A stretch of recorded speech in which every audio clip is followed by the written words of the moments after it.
le rôle essentiel de la prière dans l'évangélisation.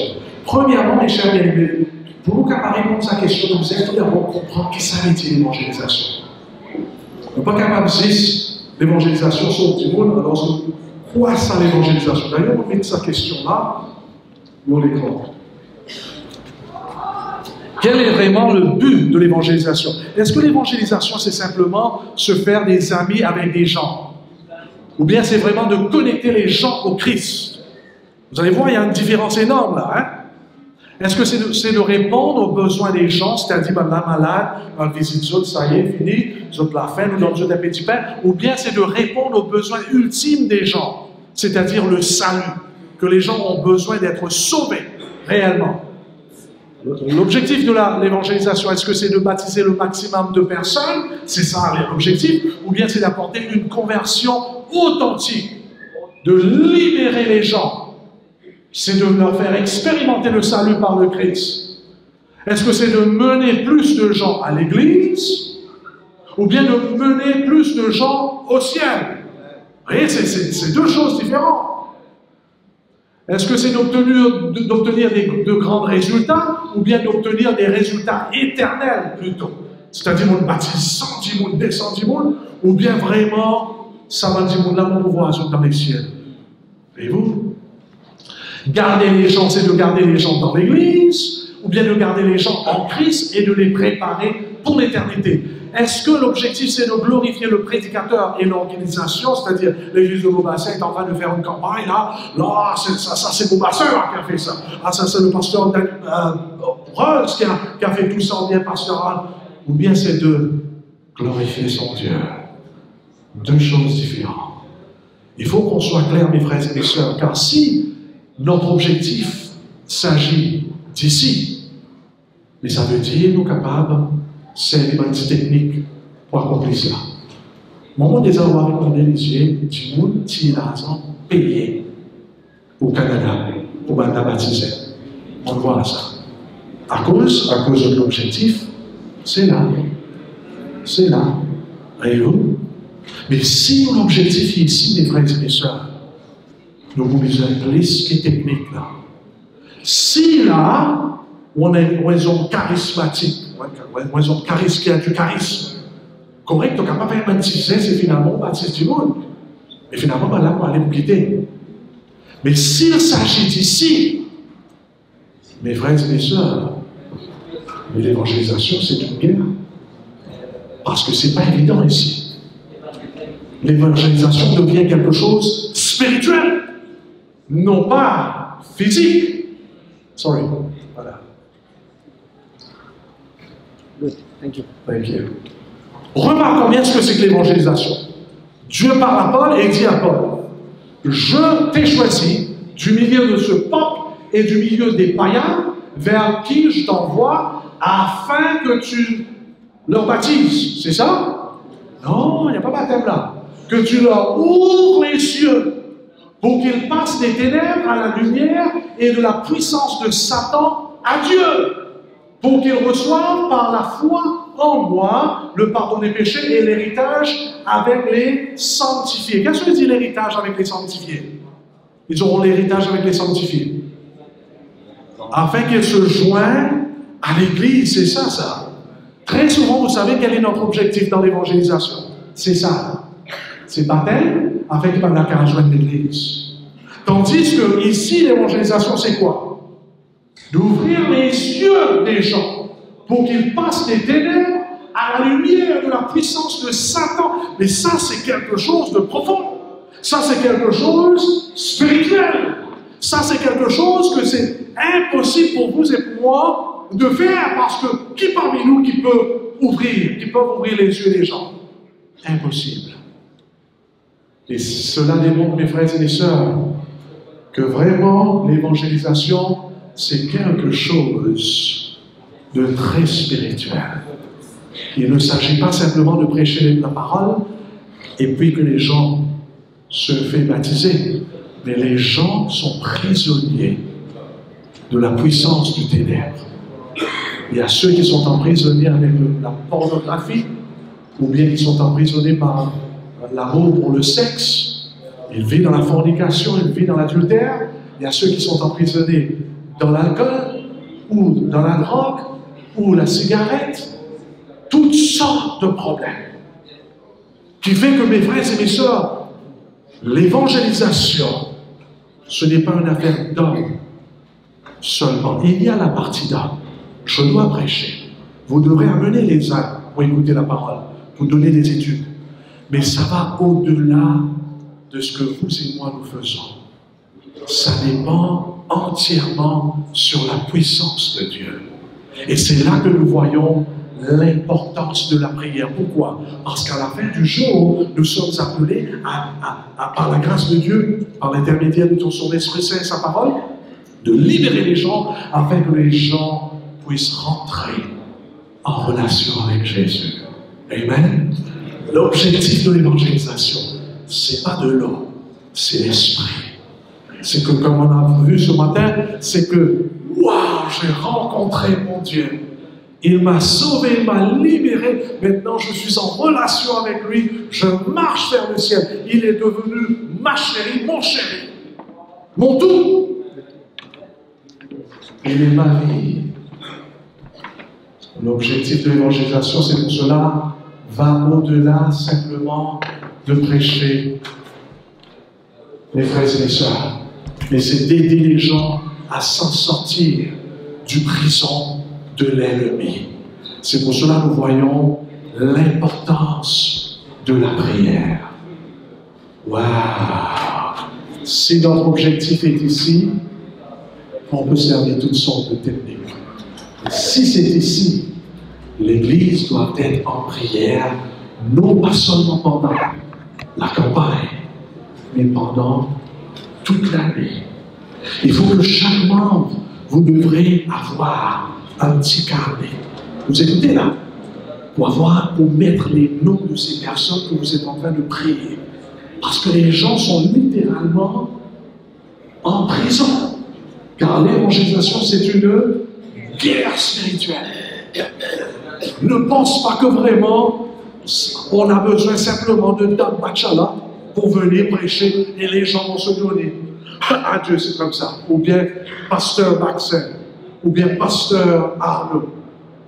Non, on n'est pas en train de lutter quoi? Contre la chair et le sang, mais contre les principaux, la Bible dit. C'est pour cela que j'aime lorsque Ellen White dit ceci. D'ailleurs, tout membre de l'Église, j'allais dire tous ceux qui veulent faire le travail missionnaire, tout membre de l'Église devrait chercher ce livre-là, évangéliser. J'ai mal mis ici, là. Le mot c'est évangéliser, le livre évangéliser.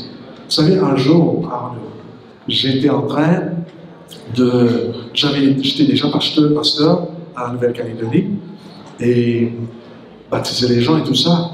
J'étais avec Marc Finlay, pasteur Marc Finlay, 3 semaines. Marc Finlay disait quelque chose. Celui qui n'a pas lu ce livre-là, vous n'avez pas encore commencé le travail missionnaire.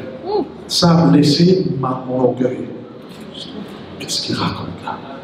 Moi, j'ai déjà prêché, baptisé les gens. Et puis tout de même, je me suis humilié.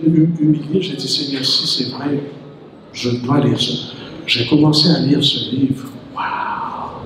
C'est là que j'ai compris, je n'ai pas vraiment fait d'évangélisation à la manière de Dieu. Il faut chercher ce livre-là. Vous avez une librairie ici. Lundi, au lieu d'aller à McDonald's, va en librairie. Achète ce livre-là. Ah oui? Incroyable, c'est tout dedans. D'ailleurs, je vous donne un choc. D'ailleurs, je suis allé là-bas aussi. J'ai lu ce livre-là, Adventism's Greatest Need, Powerful Book, un livre extraordinaire. L'auteur, c'est mon ami aujourd'hui, Clouzet, Ron Clouzet. Et il était prof à Andrews. Il racontait dans ce livre que deux de nos pasteurs sont allés à Sud-Corée. C'est le message de ce matin, ça. Il est allé à Sud-Corée. Ils sont allés à Sud-Corée pour aller apprendre comment faire l'évangélisation dans une église pentecôtiste. La plus grande église dans le monde. Écoute ça bien, hein? Ne rate pas ça, hein? Ils sont allés bien entamés parce qu'ils veulent faire grandir leur église. L'objectif, ça sonne bien. Et lorsqu'ils sont allés... C'est à moi? Ah, merci.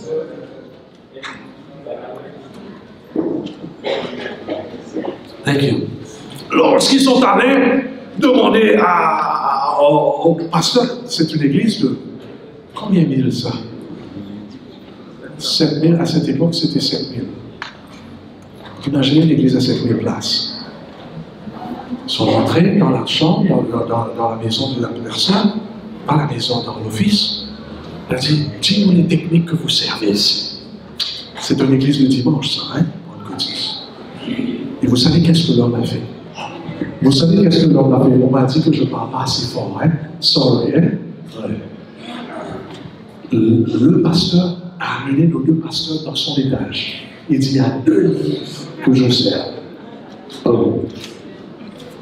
Évangéliser. Wow! Nous, on est en train d'aller vers les églises de dimanche pour apprendre comment faire l'évangélisation. Boum, évangéliser. Deuxième, gospel worker and white encore. Wow! Est-ce qu'on peut dire amen? Wow! Ils sont allés tranquillement retourner en Amérique, bien tranquillement, avec leur cœur à l'intérieur. Et Dieu merci, ils ont appris vraiment. Mes frères et mes sœurs, l'Église adventiste, nous sommes riches. Avec tous ces enseignements, toutes ces prophéties bibliques, tous ces livres. Et nous, non, on est en train de lire les autres livres, la psychologie, philosophie, et tous ces trucs marketing. Et regarde comment l'Église progresse. Dégraisse, on dit dégraisse? Dégraisser, au lieu de progresser. Il faut lire ce livre-là. Meilleur livre que vous allez lire sur l'évangélisation. Écoute ce qu'elle dit. C'est par des prières abondantes que vous devrez travailler pour les âmes. Car c'est une des façons d'atteindre les cœurs. Seule façon. Ça veut dire oublie l'évangélisation si on n'est pas en train d'user nos genoux. Oublie. Parce que l'évangélisation, c'est une guerre. C'est pas un jeu. Angèle est encore là. Lydia est encore là. Jenita est encore là. Oublie, ma soeur, mes soeurs. Si vous n'êtes pas en train de se consacrer pour le salut de vos amis, de votre famille, ça ne va pas marcher. Il faut jeûner 1 fois par semaine. Jeûner pour le salut de vos parents, de vos maris. Pourquoi? Parce que c'est une guerre. Tout à l'heure, je vais vous expliquer ce qui se passe lorsque l'Église prie, et ce qui dans le monde invisible, et ce qui ne se passe pas lorsqu'on ne prie pas. Tout d'abord, ne rate pas cela. Est-ce que je m'en vais prier comme ça? Non. Jenita? Non. Tout le monde. J'ai mis ça là ici, juste pour vous expliquer. Mais laisse-moi, je vais servir ça directement ici. Avant de prier, vous suivez là? Il faut, disons ça c'est le Christ, et ça c'est le monde. Il faut absolument, ne prie pas, hein? Cesse de prier. Il faut sortir d'ici et se placer en Christ. Notre position déterminera notre prière et l'exaucement de notre prière. C'est ça le problème. Très souvent, on est là, oui, on est baptisé, oui, mais on vit dans le monde, les plaisirs du monde, on fait n'importe quoi, prie et ça ne marche pas. On dit, pasteur, prie pour moi. Pasteur, on ne devrait pas prier. Il faut changer de position, il faut sortir d'ici et se placer là où Dieu est. Amen. Sinon, si on est là, on est en train de prier, nos prières sont des abominations devant Dieu. C'est ça ce que la Bible dit. Proverbe chapitre 28, verset 9. Celui qui n'obéit pas à la loi de Dieu, même ses prières, sa prière est une abomination. Psaume 66, verset 18, quelque part, David dit quoi? Il dit, si je chéris le péché dans mon cœur, l'Éternel ne m'exaucera pas. Donc, chers frères et sœurs, c'est pour cela ce matin je vous ai dit, c'est pas seulement la prière, c'est la consécration. On sort d'ici, vous savez très bien, et on vient en Christ. Comment? À travers le renoncement. Je renonce à ma vie passée, à mes péchés. C'est pas seulement le jour du baptême, ça. Chacun d'entre nous, chaque matin, on doit se consacrer à Dieu. On doit se donner pleinement à Dieu en renonçant à nos faiblesses. Renonçons-moi. Et on dit, Jésus, je te prends dans ma vie. Lorsqu'on change de position, qu'est-ce qui se passe? Là, lorsqu'on prie, des miracles se produiront. Est-ce qu'on peut dire amen? Et c'est ça d'ailleurs lorsque Jésus va dire, lorsque tu prieras en mon nom, là je t'exaucerai. Prier dans le nom de Jésus, c'est pas une formule ça. Nous, pas une formule, toute la prière, vous allez au nom de Jésus, amen. C'est pas ça, ça. Prier au nom de Jésus, c'est un rapport de notre position en Christ. Est-ce que je suis en Christ? Est-ce que je vis pour la gloire de mon Christ? Est-ce qu'il est en moi? Lorsqu'on fait ça, attention, il y aura des miracles qui se produiront. Et les miracles que même l'ennemi Satan ne saura quoi faire. Prier en Christ, mes frères et mes sœurs, c'est quoi?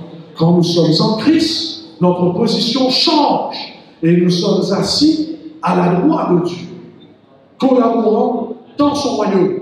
Lorsque nous lisons Éphésiens chapitre 2, vous pouvez lire ça, versets 4 et 5. Hein?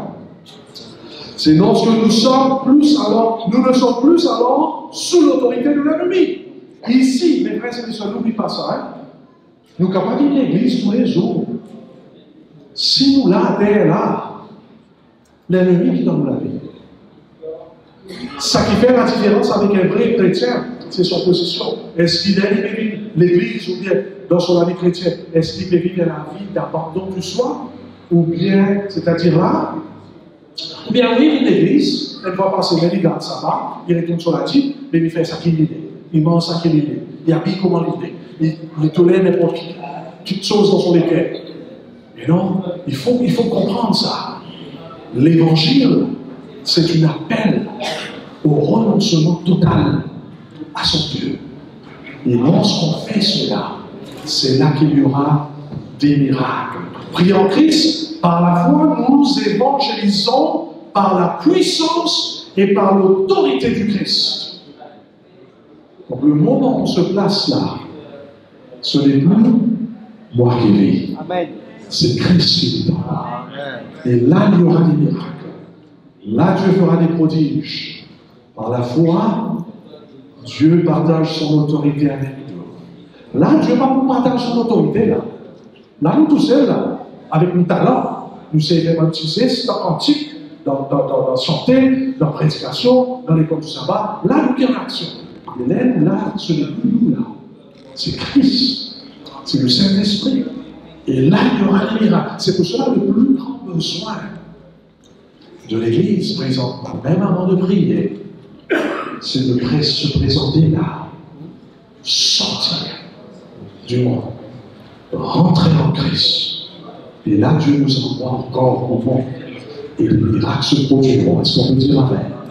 C'est important. C'est la base. Aujourd'hui, malheureusement, il y a des tas de techniques qu'on est en train de servir au sein du christianisme pour faire grandir l'Église. Mais c'est dans le côté gauche, où l'homme qui est en action.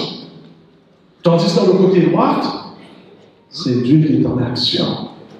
Par la foi, Dieu partage son autorité avec nous lorsqu'on est en Christ, une autorité humble et non pas arrogante. Ok? Quand je prie pour quelqu'un, je dois donc prendre conscience de ma place en Christ. N'oublie pas ça, mes frères et mes sœurs. Jenita, tu vas prier. N'oublie pas, tu n'es pas en train de prier comme un genre du monde. Tu es un enfant de Dieu, là. Ici, là, tu n'es pas n'importe qui, là. Tu es un enfant du roi. Ton Dieu est avec toi. Ton Dieu se soucie du salut de ta famille plus que toi-même. Voyez-vous? Donc, c'est quelque chose d'extraordinaire, là. Je suis un enfant du roi qui a Dieu à ses côtés, prêt à entendre et à répondre à mes requêtes. Donc, j'ai mis ici sur l'écran. Qu'est-ce qu'on doit faire? Par nature, on est né ici, la domination de Satan. On est né dans le carré mal, c'est-à-dire esclave du mal, aliénation. Tandis que Dieu est ici, boum! Il faut faire ce transfert. Amen. Et ça, c'est important. Il faut être né de nouveau. Et ça, c'est pas seulement le baptême. C'est quelque chose qui se passe ici, tous les jours de ma vie. En d'autres mots, il faut naître de nouveau, chaque jour. C'est quelque chose qui doit se faire tous les jours. Et là, des miracles se produiront.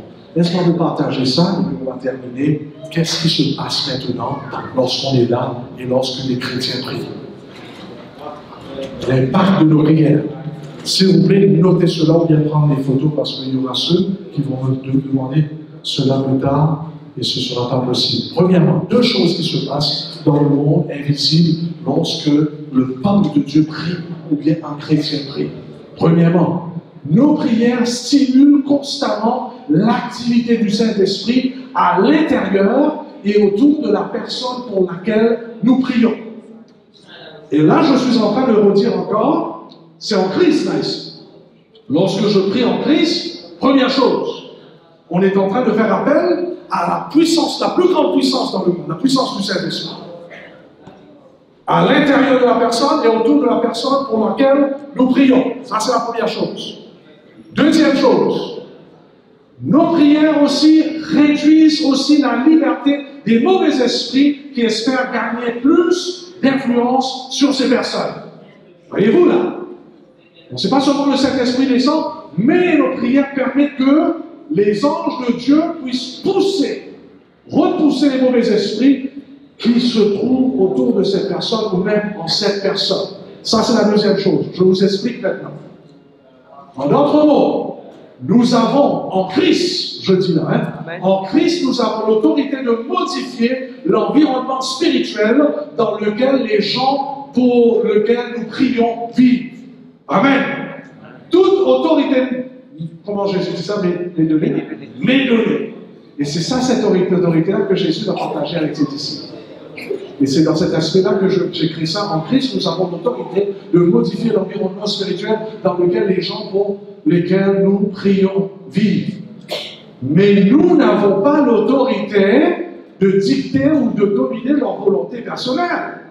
Ça ne veut pas dire que vraiment je suis en train de prier pour ton fils, mon frère, ou bien pour ta fille. Ça veut dire miracle s'accomplit tout de suite comme ça. Non. Parce que la personne est libre. Dieu nous a créés ainsi.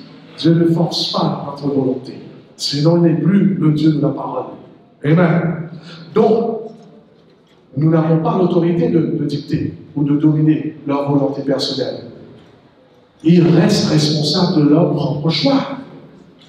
Mais, voilà, quand ils font l'objet de prière, ils ont plus de chances de recevoir une aide spirituelle positive parce que les influences démoniaques sont remplacées par l'influence divine de l'Esprit Saint et des anges. Est-ce qu'on peut dire Amen? Ça, c'est ce qui se passe dans le monde invisible. Lorsque les enfants de Dieu prient en Christ, prient à travers la puissance du Saint-Esprit, nos prières permettent qu'ils ont cette chance de recevoir une aide spirituelle positive. Parce que les influences démoniaques sont remplacées par l'influence divine de l'Esprit Saint. Quand nous prions pour des individus, leur capacité de répondre favorablement à l'Évangile augmente nettement. Amen? Ah oui! C'est la même chose dans les endroits publics, les collectivités, le gouvernement. C'est ça ce qu'on a fait d'ailleurs à Vanuatu. L'Église a prié, tout d'abord c'était la consécration, mais on a passé un moment intense de prier pour l'île entière, pour les familles. Ces 4 policiers-là, on a prié, on a intercédé pour eux. Alors, lorsqu'on leur voyait qu'ils venaient chaque soir, on a vu déjà que finalement, ils n'étaient pas là pour moi. Il était là pour Dieu. Donc on a prié, on a dit, Seigneur, tu fais un miracle afin que cette histoire-là va parcourir partout dans le monde. Voyez-vous? Et c'est ça ce qui se passe lorsqu'on prie comme ça, dans les endroits. Dieu, d'ailleurs, je vous lance ce défi. Commencez à s'organiser des groupes, d'aller faire le tour dans les quartiers et de prier. Tout d'abord, moi je vous encourage de prier pour les membres de vos familles qui sont perdus. Ça, c'est la primordiale. Ne rate pas ça. Tu ne vas pas prier pour les gens que vous ne connaissez même pas, tandis que votre fils perd le sien, ou votre fille. Mais deuxièmement, nos églises peuvent s'organiser, s'il y a des campagnes, va vers le tour. Une fois par semaine. Ok? C'est la même chose. Quand nous prions pour nos villes, le climat spirituel change. Le climat va changer au fur et à mesure que les mauvais esprits sont retirés et que les bénédictions de Dieu se déversent. Ok? Le climat spirituel va changer au fur et à mesure que les mauvais esprits sont retirés et que les bénédictions de Dieu se déversent. Quand la prière vigoureuse du chrétien est absente, qu'est-ce qui se passe? Les cieux se referment et les influences démoniaques du monde dominent. Amen. Voyez-vous ce qui se passe présentement? Moi, je vous pose la question, comment vont votre rayon de prière? Si vous négligez la réunion de prière, c'est grave. Peut-être dans l'ignorance, vous avez fait ça. Ça nous arrive. Et pitié de nous, Seigneur. Mais on ne peut plus faire cela. La base de l'évangélisation, c'est la prière. C'est pour cela qu'il faut que chaque église prenne la réunion de prière au sérieux. Afin que tout le monde vienne. Et on vient avec nos listes. Ne viens pas seulement pour prêcher. Fais 30 minutes prédication, 30 minutes de prière. Pour mon église, on fait 30 minutes de prédication, 45 minutes la prière. Il faut le faire parce qu'on ne peut pas faire sans ça. On n'ira nulle part. Et Dieu fait des prodiges. 40 personnes l'année dernière lorsqu'on a commencé. Et là, en avril, je vous avais dit combien? C'était 147, là 160. Ça va monter un petit peu plus encore. Ouais. La prière. À travers notre position en Christ, il n'y aura pas ça. Hein? J'espère que ça reste. Hein? Ouais. Mais dès que les chrétiens commencent à prier, l'influence des ennemis peut devenir si faible qu'un vide se forme réellement et que le royaume de Dieu se manifeste de manière plus puissante. Qu'est-ce que nous disons? Ah oui! D'ailleurs, dans ces endroits, on remarquera les conversions passives, la croissance d'une église pleine de vie, une amélioration de la vie en société et une merveilleuse encouragement spirituel. Je vous lance ce défi, mes frères et mes sœurs. Nous sommes arrivés à la fin. Je vous lance ce défi de prendre notre vie chrétienne au sérieux. Amen. S'il vous plaît, Jésus revient. Nous sommes fatigués de dire cela, c'est pas vrai? La question est ceci, qu'est-ce que nous sommes en train de faire dans le contexte du retour du Christ? Il faut, comme on a vu ce matin, il faut qu'on commence à creuser nos puits. Il faut qu'on commence à chercher de l'eau du Saint-Esprit. Il faut qu'on retourne dans le puits original, la parole de Dieu. Nous avons été bénis par l'esprit de la prophétie. Profitons-en pour cela, de faire cela. N'y va pas chercher des experts pour venir nous enseigner comment faire grandir l'Église. Prions pour eux, ils ne connaissent pas mieux. C'est pour cela que je ne suis pas en train de vous dire de leur critiquer. Je lis certains des livres de ceux de dehors, mais pas maintenant. Présentement, peut-être une ou trois présentement.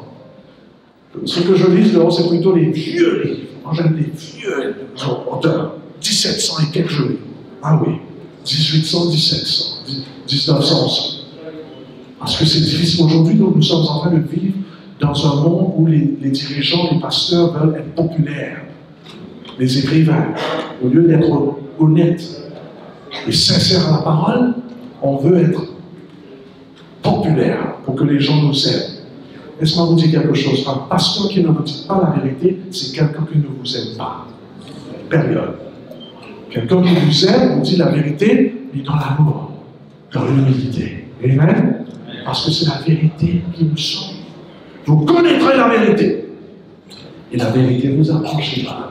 Amen. Donc, mes frères et mes sœurs, c'est le moment pour que le peuple de Dieu retourne vers le Christ. On se donne pleinement. Confessons nos péchés. Renonçons à notre vie passée, à notre moi, à notre orgueil, à nos péchés. Donnons tout à Jésus. Et puis, ici, ce n'est pas la rigolade ici. Lorsqu'on est ici, le Saint-Esprit nous ouvre les yeux et là on commence à réaliser, waouh, ces gens ont besoin d'entendre la vérité. Laisse-moi vous dire, ici, vous savez pourquoi l'Église ne sent pas le besoin de faire l'évangélisation? Parce qu'on est ici très souvent. Nous, on pense qu'on est ici, on est là. Et vous savez le problème de là ici, c'est que nos yeux sont fermés ici. Le moi nous rend aveugles, le péché nous rend aveugles. Mais lorsque nous sommes ici, c'est là que le Saint-Esprit est déversé sur nous. Nos yeux s'ouvrent. Et là, on commence à voir notre besoin de Dieu tout d'abord, notre femme, notre épouse, l'époux, nos enfants et les voisins. Lisons ce livre, Un conquérant pacifique. Ellen White, wow, extraordinaire. Elle dit que lorsque les disciples se joignaient ensemble, commençaient à confesser leurs péchés, et le Saint-Esprit pénétrait un petit peu plus. Ils commençaient à voir les défauts de leur caractère. Ils commençaient à confesser entre eux. Moi, je vois Pierre qui disait, pardonne-moi mes frères, j'avais une grande bouche. Je pensais que je connaissais tout, mais je suis pire que vous. Il y avait des confessions. Je voyais Thomas qui disait, ah, pardonne-moi, je doutais tout le temps. Pardonne-moi mes frères. Il y avait la repentance, cette examination du soi. Et finalement, vous savez qu'est-ce qu'elle m'a dit? Le plus qu'il se vidait, le Saint-Esprit pénétrait et il commençait à sentir le besoin de sauver les âmes. L'amour du monde est en train de bloquer, d'étouffer, de nous rendre aveugles au sujet du salut des âmes. Mais lorsqu'on est là, les yeux s'ouvrent, on commence à sentir. On commence à ne pas dormir bien d'ailleurs. On commence à faire ravages dans les lits. Pourquoi? Parce que c'est ne plus nous là, c'est le Saint-Esprit qui est là. Et là, on commence à prier, à intercéder pour nos enfants, nos familles, petits-enfants. Et là, on commence à vivre la vie d'en haut pour sauver les âmes. Et la loi dit, pourquoi est-ce que 2 ou 3 personnes ne se rencontreraient-elles pas pour plaider auprès de Dieu pour le salut d'une personne spéciale et de l'autre? Ma prière pour vous et pour moi, c'est que nous pouvons faire cela avant que ce soit trop tard pour notre voisin qui est à côté de nous. N'oublie pas, ce n'est pas nous, c'est Dieu qui va ouvrir nos bouches pour nous donner les paroles. Amen. Notre Dieu, notre Père, béni soit ton nom cet après-midi. Quand nous reconnaissons nos faiblesses, nos manquements, mais tu nous as dit dans ta parole, approchons-nous du trône de la grâce avec assurance, afin d'obtenir miséricorde et de trouver grâce pour être secouru dans nos besoins. Seigneur, le plus grand besoin de notre Église, c'est notre transformation personnelle et notre consécration et surtout, Seigneur, notre influence dans la communauté. Sans ton Saint-Esprit, nous savons que c'est impossible. C'est pourquoi nous te prions cet après-midi de nous aider à changer de place. Tu nous as dit, si vous êtes ressuscités en Christ, cherchez les choses d'en haut, où Jésus est assis à la droite de Dieu. Et nous te prions, Seigneur, de nous aider afin que notre Église se transforme. Amen. Et que nous puissions avoir beaucoup d'âmes pour la gloire de ton nom. Amen. Et que chaque jour, nous puissions nous reconsacrer à toi. Amen. Et nous voulons, Seigneur, consacrer notre vie à 100%. Amen.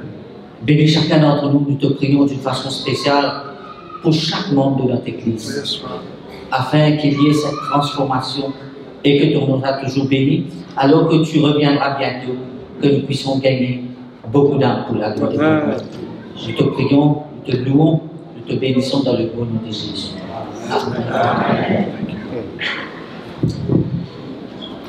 Nous voulons dire, le papa, que vous avec nous depuis ce matin, de manière directe, de manière claire et précise. Maintenant, Seigneur, la décision d'y appartenir à chacun de nous individuellement, moi le premier, Seigneur, tout ce qui nous fait recevoir comme nourriture spirituelle ce matin, nous pas mettre de côté après ce sabbat, mais nous commençons à expérimenter chaque jour de notre vie. Père Céleste, que l'Esprit Saint capable de prendre possession de la vie de chacun de nous, en particulier nous, les responsables de l'Église. Seigneur, nous prions qu'il soit capable de nous l'humilité, de nous reconnaître nos faiblesses, nos lacunes, nos erreurs du passé, et qu'il soit capable, Seigneur, de nous le courage pour nous abandonner le péché dans nos vie, afin qu'il nous, qui à la tête de ton Église, nous capables de donner l'exemple en termes de réveil et de réforme. Seigneur, change-nous la vie, transforme les cœurs en tant que responsable, en tant que pasteur, en tant que dirigeant, afin qu'il Seigneur nous capable de pointer l'Église dans la bonne direction. Nous prions toi pour notre président, nous demandons toi Seigneur, Wendy, de la puissance qui vient de toi, afin qu'il te fait une place à la tête de cette fédération, des églises de Maurice et de Rodrigue, qu'il est capable d'être un instrument puissant, efficace dans de la main, pour conduire ton Église dans la mission et préparer l'Église et la société pour le second retour de Jésus. Bénis-nous, fais-nous grâce, change-nous la vie, transforme-nous à l'image de notre Seigneur et Sauveur Jésus. Parce que c'est en son nom qu'il veut prier toi. Amen. Gracious God and our Father, Nous, Papa qui est dans les cieux, we pray this afternoon, dear Lord, that your Spirit will give us a vision for the finished work. nous prions, Papa, où l'Esprit Saint a dans nous une vision pour capable de terminer ce travail que vous confiez nous. Lord, if you will open your eyes and reveal to us the urgency of the times in which we find ourselves. Oh, nous, Papa, qui est capable d'ouvrir nous lycée, qui est capable de voir l'urgence de ça l'époque qui nous peut vivre, ça l'état qui nous peut vivre. Lord, we recognize today that we must work while it is still day, for the night cometh when no man can work. Seigneur, aide-nous qui nous capables de comprendre que là c'est le moment de travail pendant la journée, car là, lorsque la nuit est arrivée, nous ne sommes pas capables de faire rien. Lord, this is the day of opportunity to serve you, to work for you, to be your witnesses. Seigneur, aide-nous afin que nous soyons capables de réaliser qu'aujourd'hui c'est ce jour que nous devons travailler pour vous, de faire tout pour vous, pour sauver nos enfants. Lord, we are willing, but the flesh is weak. Mon Père, nous avons envie, mais nous la chair est faible. The battle for our souls is a ferocious and a furious battle out there. Seigneur, c'est la guerre qui peut arriver, même dans nous, il est féroce, Seigneur, car l'ennemi est réel. But greater is he who is in us than he who is in the world. Mais plus grand, il s'en qui dans nous, qui s'en qui dehors dans les mondes. So, Lord, we recognize that it is not by might nor by power, but by your Spirit. Donc, nous réalisons, Papa, que ce n'est pas à travers nous la puissance être humain, mais c'est par la puissance du Saint-Esprit. It is not through our words, it's not through our eloquence, it is not through our intelligence, it is not through our learning, it is not through our personality, it is through the power of the Holy Spirit. Amen. Seigneur, nous réaliser et faire nous réaliser qu'il pas à travers nos skills, nos talents, nos personnalité qui nous en nos charisme qui nous fait son travail arrive à succès, mais à travers l'Esprit Saint seul. So this afternoon, as we leave, do for us what we cannot do for ourselves. Touch your people once again, Lord.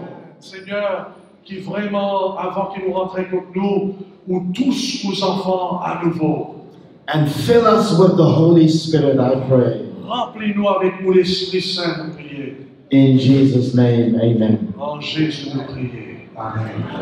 Entre-temps, notre Père Céleste, merci pour ce moment que tu m'as donné afin de parler à ton peuple ici, sur l'île de Maurice, dans l'île de Maurice. Indigne que je suis, tu as permis que je parle. Je prie, Seigneur, que dans ta grâce, tu puisses m'accompagner, ma famille, et dans nos faiblesses, que tu puisses nous aider, que tu puisses nous fortifier. à vivre ces messages des 3 anges, l'évangile éternel de Jésus, et que ton peuple ensemble, nous puissions vivre cette réalité. Père, fais que lorsque tu reviens dans les nuées, nous tous qui sommes là, nous soyons avec toi. Mais plus que ça, Seigneur, que nos enfants, nos époux, nos épouses, nos voisins, nos voisines, Seigneur, mets dans nous cet esprit afin de gagner les âmes pour toi. Nous avons parlé de ces 5 âmes. Trouve notre cœur, afin que nous puissions chercher à prier pour eux, que nous puissions mettre sur notre agenda mission, et que nous puissions aller en mission, même cette semaine, créer des vagues, mon Père, afin que nous puissions réellement parler en ton nom, en Christ, pour le Christ, que nous puissions prier en Christ, pour ces âmes-là, et que nous allons voir des miracles. Le président a parlé au sujet de 1000 âmes. Nous savons que tu peux faire même plus que ça. Mais sauve ton peuple tout d'abord. Nous voulons tous venir ici devant, sur ce podium, en Christ. Là où nous sommes, nous voulons faire ce transfert.